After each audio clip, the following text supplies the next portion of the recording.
Assalamualaikum warahmatullahi wabarakatuh. Saya Sabila Kalimatus Sadia dari program studi Pendidikan Informatika dengan NIM 210631105551 kelas 6B. Di sini saya membuat media interaktif untuk siswa SMK, mata pelajaran basis data, materi query DDL dan DML dalam MySQL. Di sini saya membuat menggunakan Spring, lalu saya jadikan aplikasi untuk Android. Untuk halaman awalnya seperti ini. Jika saya klik mulai, maka akan muncul profil pembuat. Nah, di sini media ini saya buat sendiri. Lalu jika saya klik selanjutnya, maka akan muncul menu. Di sini ada beberapa menu. Ada tujuan pembelajaran, materi, video, serta tugas. Lalu saya klik selanjutnya, maka muncul tujuan pembelajaran. Di sini untuk tujuan pembelajarannya dapat meningkatkan pengetahuan siswa tentang pengertian DDL, DML, dan pada basis data. Dapat meningkatkan kemampuan peserta didik untuk menganalisis permasalahan dalam query basis data. Dapat meningkatkan kemampuan peserta didik untuk menyimpulkan pengambilan solusi dalam materi query basis data, serta dapat meningkatkan kemampuan peserta didik untuk mengimplementasi pengambilan solusi ke dalam kode SQL. Nah, di sini ada tombol menu serta selanjutnya. Jika saya klik tombol menu, maka akan kembali ke menu. Nah, selanjutnya di sini saya pilih materi. Maka di sini akan muncul pilihan materinya. Ada materi 1, materi 2, materi 3, serta materi 4. Di sini langsung saja ke materi 1. Untuk materi 1 di sini ada MySQL, ada pengertian MySQL.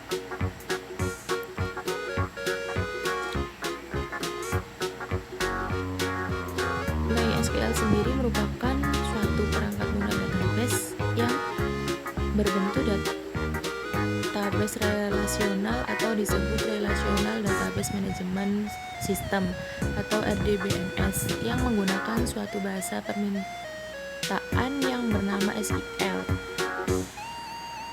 Sebagaimana database sistem yang lain, dalam SQL juga dikenal hierarki server dengan database. Tiap-tiap database memiliki tabel-tabel, tiap-tiap tabel memiliki file-file. Untuk SQL tidak memiliki fasilitas pemrograman yang lengkap, tidak ada looping ataupun percabangan misalnya, sehingga untuk menutupi kelemahan ini perlu digabung dengan bahasa pemrograman semisal C++. Nah, untuk selanjutnya ada kelebihan dan kekurangan MySQL. Lalu selanjutnya ada materi kedua.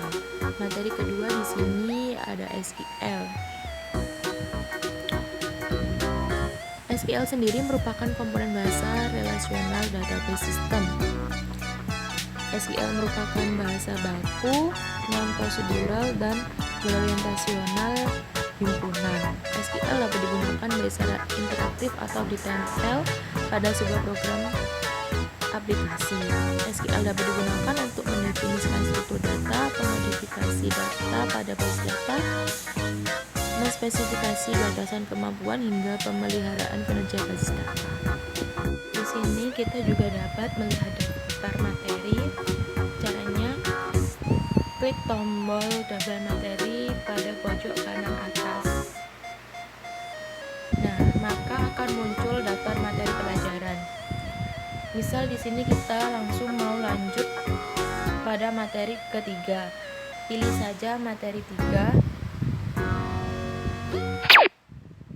Maka akan muncul materi 3.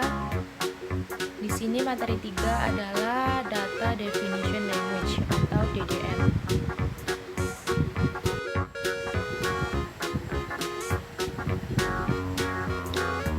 Ada DDL.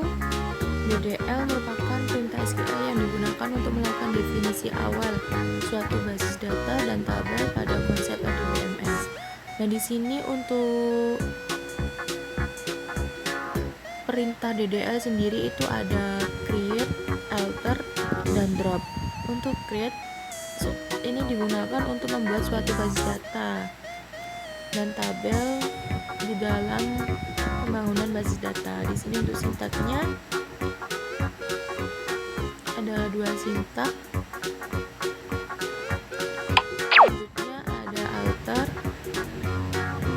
digunakan untuk mengubah struktur tabel yang terdapat di dalam basis data. Lalu ada drop yang digunakan untuk menghapus tabel yang terdapat di dalam basis data.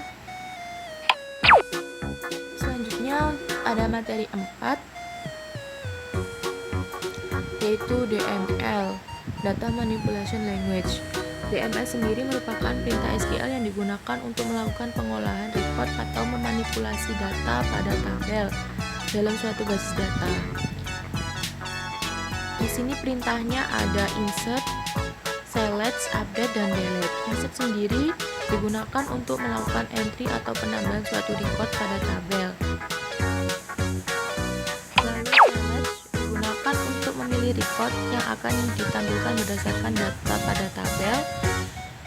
Selanjutnya ada update yang digunakan untuk mengubah data dalam suatu tabel pada file tertentu.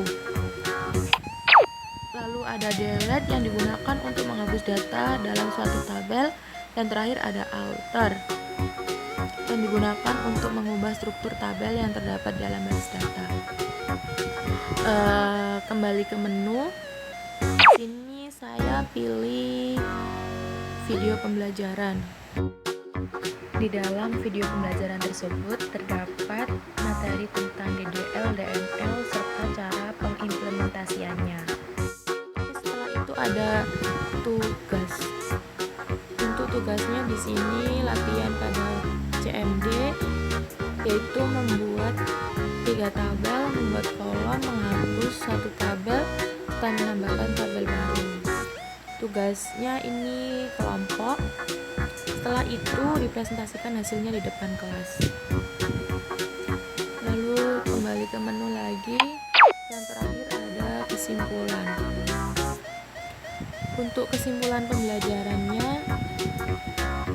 di sini query dalam basis data adalah instruksi yang digunakan untuk mengambil, memperbarui, dan memanipulasi data yang tersimpan dalam database. DDL berfokus pada definisi struktur database, DML berfokus pada manipulasi data di dalam objek database. Dengan kata lain, DDL digunakan untuk membangun kerangka database, sedangkan DML digunakan untuk mengisi dan mengelola data di dalam kerangka tersebut.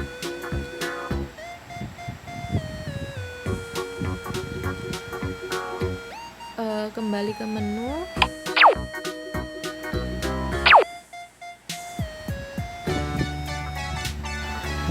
Mungkin itu saja untuk media yang saya buat. Di sini alasan saya membuat media pembelajaran interaktif ini, yang pertama untuk meningkatkan minat dan motivasi belajar siswa, karena dapat membuat proses belajar lebih menarik dan menyenangkan, sehingga dapat meningkatkan minat dan motivasi siswa untuk belajar.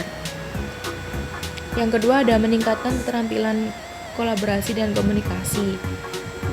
Di sini siswa dapat bekerja sama dalam kelompok untuk menyelesaikan tugas-tugas dan proyek. Yang ketiga ada mempersiapkan siswa untuk masa depan. Di era digital ini, siswa perlu memiliki keterampilan teknologi dan informasi yang baik, sehingga dalam pembuatan media ini dapat melatih siswa untuk menggunakan teknologi seperti HP, sehingga memudahkan siswa untuk mengaksesnya dan lebih efisien, dapat dibawa kemana-mana dan dapat dipelajari dimanapun. Lalu keterkaitan media pembelajaran dengan karakteristik siswa di Pulau Madura. Di Pulau Madura ini memiliki karakteristik budaya dan sosial yang sangat unik. yang dapat mempengaruhi gaya belajar dan preferensi siswa dalam proses pembelajaran. Jadi, media pembelajaran interaktif ini dapat menjadi alat yang efektif untuk meningkatkan motivasi dan partisipasi siswa Madura. Ada beberapa keterkaitan media pembelajaran interaktif dengan karakteristik siswa di Madura.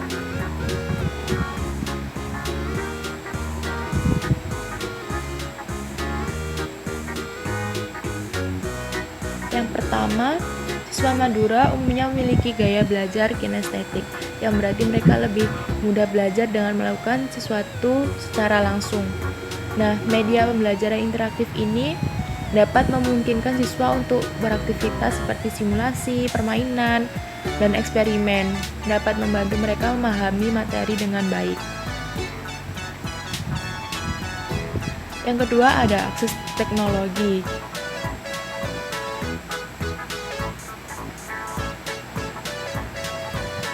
Akses terhadap teknologi dan internet di Pulau Madura masih tertinggal dibandingkan dengan daerah-daerah lain di Indonesia.